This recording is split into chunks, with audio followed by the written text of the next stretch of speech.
Mussoorie Dehradun road पर चूना खाल के पास एक वाहन गहरी खाई में गिरा, 5 लोगों की मौत, एक घायल। उत्तराखंड में बेकाबू हो रही जंगलों की आग, बीते 24 घंटे में 64 जगह धधक रहे जंगल। देहरादून राज्यपाल ने राजभवन देहरादून में ली बैठक, 4 धाम यात्रा की तैयारियों की समीक्षा की। राज्यपाल ने अधिकारियों को दिए निर्देश। देहरादून साइबर पुलिस की बड़ी कार्रवाई, 12 फर्जी वेबसाइटों को किया बंद। हेली टिकट बुक कराने को कर रही थी दावा। उत्तरकाशी में अंतिम दौर पर 4 धाम यात्रा की तैयारियां, तीर्थयात्रियों की बसों को नई किराया सूची जारी, 5% तक वृद्धि। देहरादून में पहाड़ी इलाकों में आज बदलेगा मौसम, मौसम विभाग ने 5 जिलों में बारिश की बताई संभावना। उत्तरकाशी, रुद्रप्रयाग, चमोली, बागेश्वर में होगी बारिश। आप देख रहे हैं के न्यूज, खबरों का सारथी। नमस्कार, स्वागत है आपका के न्यूज में। मैं हूं आपके साथ विशाल पंडित। आप देख रहे हैं खबर उत्तराखंड। रुक करते हैं खबरों का। खबर देहरादून से है, जहां पर कांग्रेस प्रदेश महिला मोर्चा उपाध्यक्ष आशा मनोरमा डोबरियाल ने महिलाओं के साथ मिलकर आरोपी प्रज्वल रेवन्ना को सजा दिलवाने की मांग की है। साथ ही प्रज्वल रेवन्ना व उनके पिता का पासपोर्ट भी रद्द करने की मांग की गई है। देहरादून के क्षेत्रीय पासपोर्ट कार्यालय में जाकर क्षेत्रीय पासपोर्ट अधिकारी को इसके लिए ज्ञापन भी सौंपा है।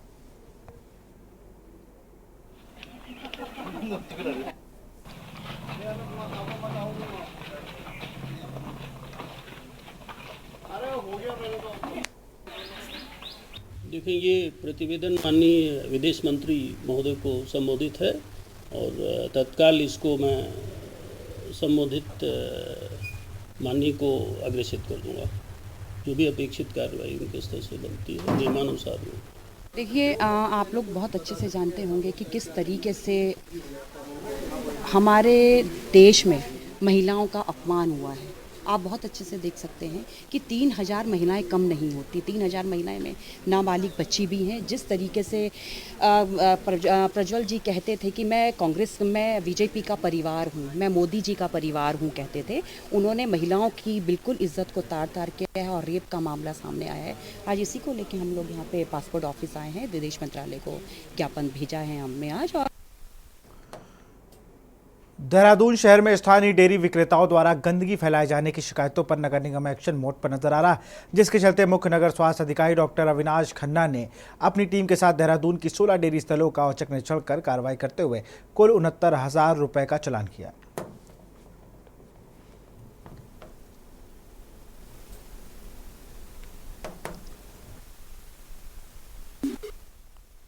देखिए, पिछले कई दिनों से शिकायतें भी मिल रही थी और गर्मियों का मौसम हो दृष्टिगत रखते हुए, क्योंकि उनके द्वारा जो है शिकायतों में ये प्रकरण एक कॉमन था कि इन डेयरियों को द्वारा जो है क्षेत्र में जो है नालों में नालियों में जो है मलमूत्र जो है पशुओं का जो है वो बहाया जा रहा है, गोबर जो है, जिसकी वजह से एक पब्लिक न्यूसेंस के साथ साथ जो है नाले भी चौक हो रहे हैं और जिस कारण से सड़कों में पानी जो है बह रहा है।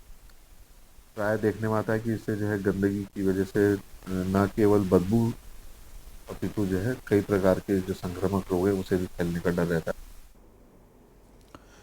कांग्रेस के प्रदेश महामंत्री नवीन जोशी ने कांग्रेस मुख्यालय देहरादून में प्रेस कॉन्फ्रेंस की। इस दौरान उन्होंने कहा कि कांग्रेस निकाय चुनाव की तैयारियों के क्रम में देहरादून नगर निगम के सभी 100 वार्डों में जनसंवाद कार्यक्रम करेगी, जिसमें भाजपा के नेतृत्व वाले निवर्तमान बोर्ड नाकामी को जनता के सामने रखा जाएगा। नगर निकाय के चुनाव होने जा रहे हैं। हम लोगों ने ये निर्णय लिया है कि हम जन संवाद कार्यक्रम के द्वारा जन समर्थन जुटाएंगे। देहरादून में स्मार्ट सिटी बनाने के नाम पर करोड़ों रुपए की बंदरबाट की गई, तो करोड़ों रुपए का भ्रष्टाचार हुआ है। उसकी मैंने अभी फोटो आप लोगों को दिखाई। देहरादून के अंदर जो LIC की बिल्डिंग है जर्जर हालत में है, उस पे LIC ने बोर्ड चस्पा किए हैं कि ये बिल्डिंग गिरने वाली है, गिरासू भवन है। बावजूद इसके मुख्यमंत्री जी ने यहाँ पे इन्वेस्टर समिट किया और करोड़ों रुपए उस बिल्डिंग में लगा दिए गए। जो बिल्डिंग टूटने वाली है उसका जनता को कोई फायदा होने वाला नहीं है।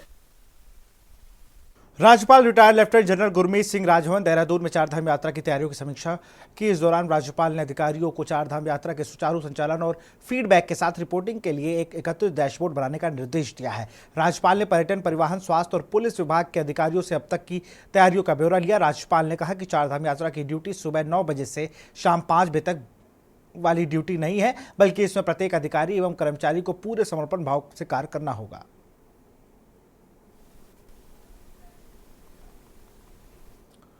लोकसभा चुनाव के दंगल को जीतने के लिए देश भर में प्रचार प्रसार का दौर जारी है। इसी बीच राज्य के मुख्यमंत्री पुष्कर सिंह धामी की डिमांड लगातार बढ़ रही है। भाजपा के केंद्रीय नेतृत्व की पसंदीदा युवा नेताओं की सूची में धामी शुमार है। सीएम धामी ने दिल्ली, यूपी, झारखंड समेत तमाम राज्यों में पार्टी के पक्ष में रोड शो और जनसभाओं को संबोधित किया है। इस बीच उत्तराखंड में मुख्यमंत्री के देश भर में हो रहे कार्यक्रमों पर सियासत गर्मा गई है। कांग्रेस का कहना है कि मुख्यमंत्री पार्टी के प्रचार प्रसार में व्यस्त है और राज्य की जन समस्याओं पर मुख्यमंत्री ध्यान नहीं दे रहे हैं। वही विपक्ष ने राज्य में बढ़ती वन अग्नि की घटनाओं के साथ ही बिजली पानी की किल्लत के मुद्दे पर भी सरकार की घेरेबंदी शुरू कर दी है। इस रिपोर्ट को देखिए।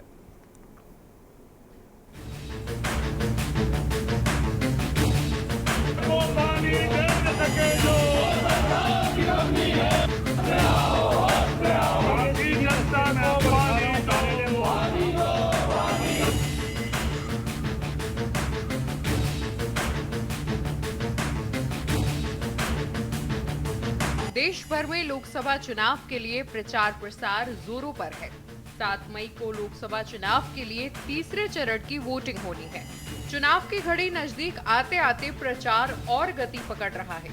इसी बीच भाजपा केंद्रीय नेतृत्व ने राज्य के मुख्यमंत्री पुष्कर सिंह धामी को बतौर स्टार प्रचारक जगह जगह प्रचार करने के लिए चुनावी मैदान में उतारा है।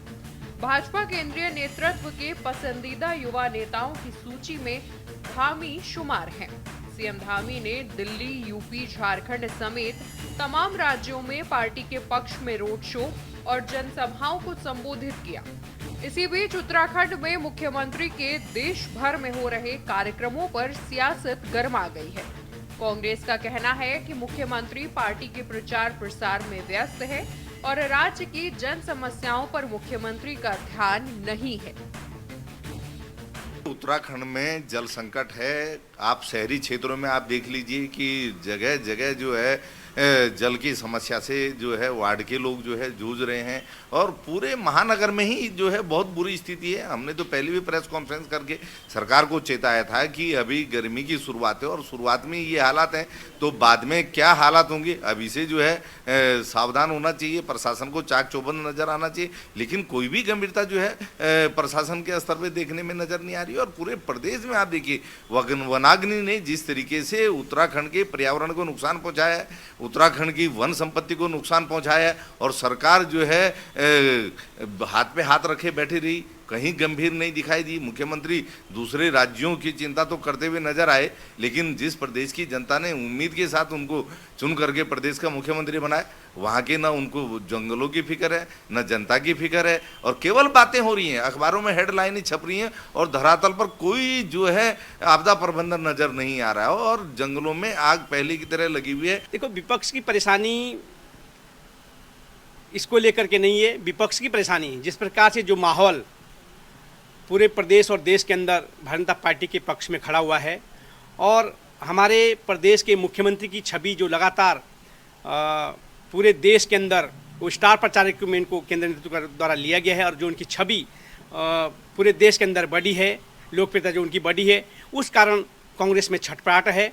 और आदरणीय मुख्यमंत्री जी चुनाव प्रचार के साथ साथ वो लगातार प्रदेश के विकास कार्यों की समीक्षा भी कर रहे हैं। प्रदेश के अंदर जो समस्याएं उत्पन्न हो रही, चाहे हम चार धाम की जो बात करेंगे वहाँ पर किसी प्रकार की कोई दिक्कत है उसकी भी वो समीक्षा कर रहे हैं। वनाग्नि को लेकर के लगातार मॉनिटरिंग कर रहे हैं। पेयजल को लेकर के जो बात सामने आई उसकी भी उन्होंने आज सभी अधिकारियों को वर्चुअली उन्होंने बैठक ली। आपको बता दें कि राज्य में लगातार वनाग्नि की घटनाएं बढ़ रही हैं। अब तक 700 हेक्टेयर से ज्यादा जंगल जलकर राख हो गए हैं। जंगलों में लगी आग वन संपदा को नुकसान पहुंचाने के साथ ही मानव के लिए भी घातक बनती जा रही है। ऐसा ही कुछ सोमेश्वर में भी देखने को मिला, जहां इस आग की चपेट में आने से 2 मजदूरों की मौत हो गई। इस बीच कांग्रेस ने राज्य में बढ़ती वनाग्नि की घटनाओं के साथ ही बिजली पानी की किल्लत के मुद्दे पर सरकार की घेराबंदी शुरू कर दी है।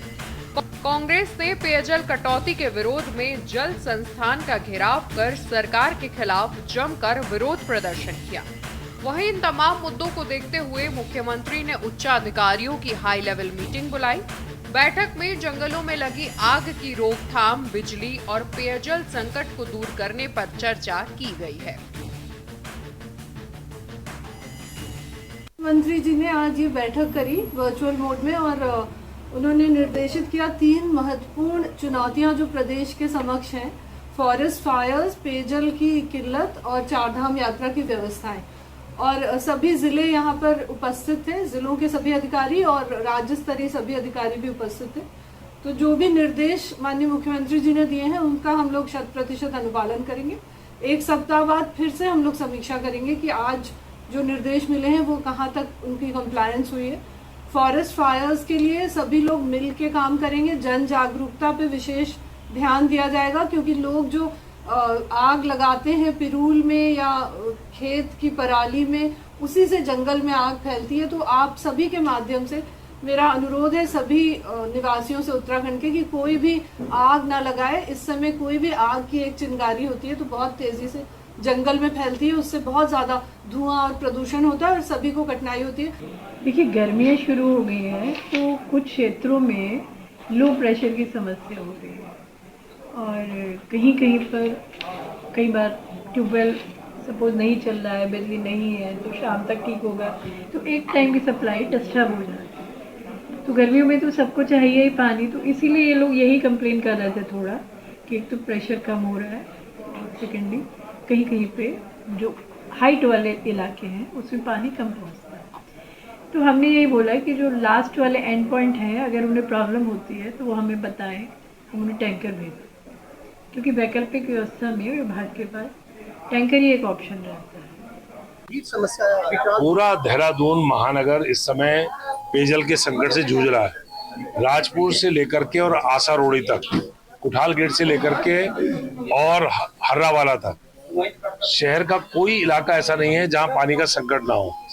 आज महानगर के अध्यक्ष जी, हमारी महानगर की महिला कांग्रेस के अध्यक्ष जी और देहरादून के तमाम वार्डों के लोग मेरे साथ यहाँ पर महाप्रबंधक के कार्यालय में आए थे और हम इसलिए आए थे आज चेतावनी देने कि देहरादून का ये जल संकट, अभी गर्मी शुरू हुई है, इतना विकराल रूप ले चुका है। अगर इसको सरकार ने और विभाग ने तत्काल इस पर कार्रवाई करते हुए इसका समाधान नहीं किया तो हम किसी भी हालत में इनको अधिकारियों को चैन से नहीं बैठने देंगे। नहीं, सरकार बिल्कुल गंभीर है और सरकार पूरी तरीके से जो है हमारी जलापूर्ति देने के लिए मशक्कत कर रही है और तमाम जगहों पर जहां पर पानी की इस तरह की किल्लत है वहां पर टैंक भेजने का काम कर रही है और पानी को दुरुस्त तरीके से दोनों टाइम देने का काम कर रही है। लेकिन कांग्रेस के पास कोई मुद्दा नहीं है, मुद्दा विहीन कांग्रेस हो चुकी है क्योंकि नगर निगम चुनाव आने वाले हैं तो उनको कहीं ना कहीं अपनी हार दिखाई दे रही है। तो शायद इसीलिए कभी पानी को लेकर के, कभी बिजली को लेकर, तमाम चीज़ों को लेकर के अपनी हताशा और निराशा दिखाने का काम कर रहे हैं। तो मुझे लगता है कि इस तरह के स्टंटबाजी से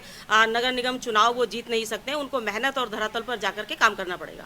कुल मिलाकर लोकसभा चुनाव के प्रचार प्रसार के बीच राज्य में वनाग्नि और बिजली पानी की समस्या के मुद्दे पर सियासत गरमा गई है। विपक्ष ने जनहित से जुड़े मुद्दों को लेकर सरकार की घेराबंदी तेज कर दी है। हालांकि भाजपा का दावा है कि मुख्यमंत्री लगातार जनहित से जुड़े मुद्दों को लेकर अधिकारियों को दिशा निर्देश दे रहे हैं। लेकिन बड़ा सवाल यह है कि आखिर क्यों सरकार ने समय रहते वनाग्नि से बचाव, बिजली और पानी की किल्लत से निपटने के उपायों पर समय रहते कार्य नहीं किया। आखिर कब जंगलों का धधकना बंद होगा? Uttarakhand desk report.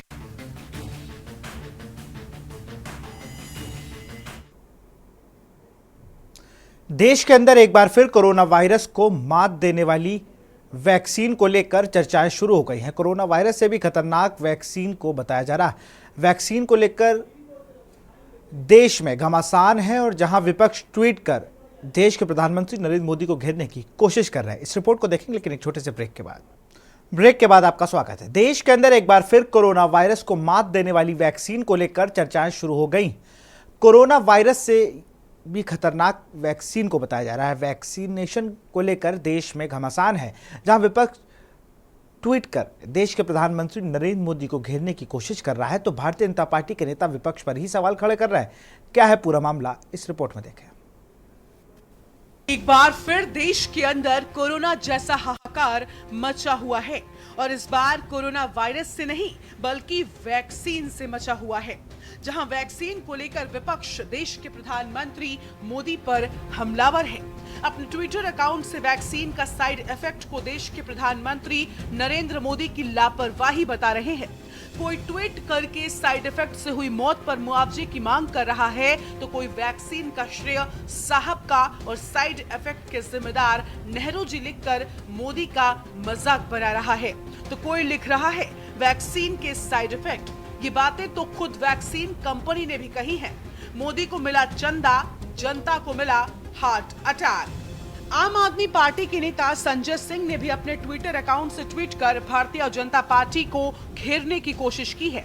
संजय सिंह लिखते हैं कि बीजेपी की केंद्र सरकार ने जनवरी 2021 में कोविशील्ड वैक्सीन को ठेका दिया और 1 करोड़ 10 लाख डोज मांगी गई।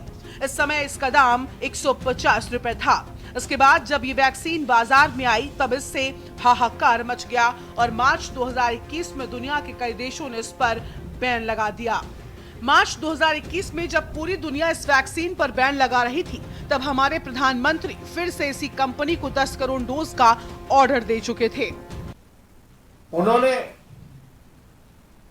कोविशील्ड नाम की एक कंपनी को वैक्सीन का ठेका दिया। जनवरी 2021 में यह ठेका दिया गया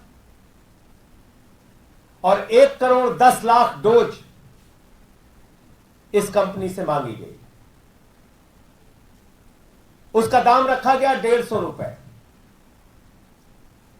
उसके बाद जब ये वैक्सीन मार्केट में आई तो दुनिया के कई हिस्सों में हाहाकार मच गया, क्योंकि इस वैक्सीन को लगाने से वहां दुष्प्रभाव सामने आए, लोगों के लिए और मुश्किलें बढ़ी। और मार्च 2021 में दुनिया के इन तमाम देशों ने कोविशील्ड के ऊपर बैन किया। जर्मनी ने, इटली ने, फ्रांस ने, स्पेन ने, नीदरलैंड ने, आयरलैंड ने, डेनमार्क ने, नॉर्वे ने, आइसलैंड ने, ऑस्ट्रिया ने, ये सारे देशों ने। तो वहीं दूसरी ओर भारतीय जनता पार्टी भी कहां चुप रहने वाली थी। इन सब के जवाब देने में उतर पड़े उत्तराखंड के पूर्व कोषाध्यक्ष आशीष गुप्ता। आशीष गुप्ता ने सभी के ट्वीट का जवाब देते हुए कहा कि विपक्ष के नेताओं को खाली आदत है सवाल उठाने की। देश के प्रधानमंत्री नरेंद्र मोदी ने वैक्सीन देकर न जाने कितनी जानें बचाई हैं और पहला टीका अपने खुद लगवाया और हर मेडिसिन पर कुछ न कुछ साइड इफेक्ट होता ही है और आज कोरोना को 2 साल हो चुके हैं। विपक्षी नेताओं की खाली आदत है कि जो हो रहा है क्यों हो रहा है, अच्छा हो रहा है तो क्यों हो रहा है। इसी आदत के तहत जब कोरोना फैला तो उन्होंने कहा पूरा भारत में लोग मर जाएंगे, देश हमारा बर्बाद हो जाएगा। विदेशी ताकतों के साथ मिलकर उन्होंने ऐसी ट्वीट करने की कोशिश करी, देश के लोगों के मान सम्मान और आत्मविश्वास को दिखाने की कोशिश करी। लेकिन जब मोदी ने टीका दिया, फ्री टीका दिया, देश के करोड़ों करोड़ों लोगों की जान फ्री में बचा दी, वो लोग अचंभित हो गए। उस समय भी उन्होंने ये ड्रामा करा, ये टीका मार देगा, ये कर देगा, वो कर देगा। लेकिन मोदी जी ने सबसे पहले आके वैक्सीन का टीका लगाया, लोगों ने उसको सराहा। और आज हम देखते हैं कि पूरे विश्व में हमारे जहाँ विकसित देश परेशान हो गए, उनकी स्वास्थ्य सेवाएं चरमरा गई। भारत अडिग खड़ा है और कहीं ना कहीं और तेजी से विकसित राष्ट्र बनने की तरफ। देश के अंदर चुनावी माहौल है तो कोरोना वायरस की इस वैक्सीन को लेकर विपक्ष लगातार हमलावर है और तमाम मौतों का जिम्मेदार मोदी को विपक्षी ठहरा रहे हैं। तो वहीं दूसरी ओर मोदी की सफाई में भारतीय जनता पार्टी के नेता भी अब मैदान में उतर गए हैं। ऐसे में देखने वाली बात होगी कि वैक्सीन का मुद्दा विपक्ष के लिए कितना फायदेमंद होता है और भारतीय जनता पार्टी को कितना नुकसान पहुंचाता है। के न्यूज के लिए काशीपुर से अजहर मलिक की रिपोर्ट। तो फिलहाल खबर उत्तराखंड में इतना ही। देखते रहिए के न्यूज इंडिया। नमस्कार।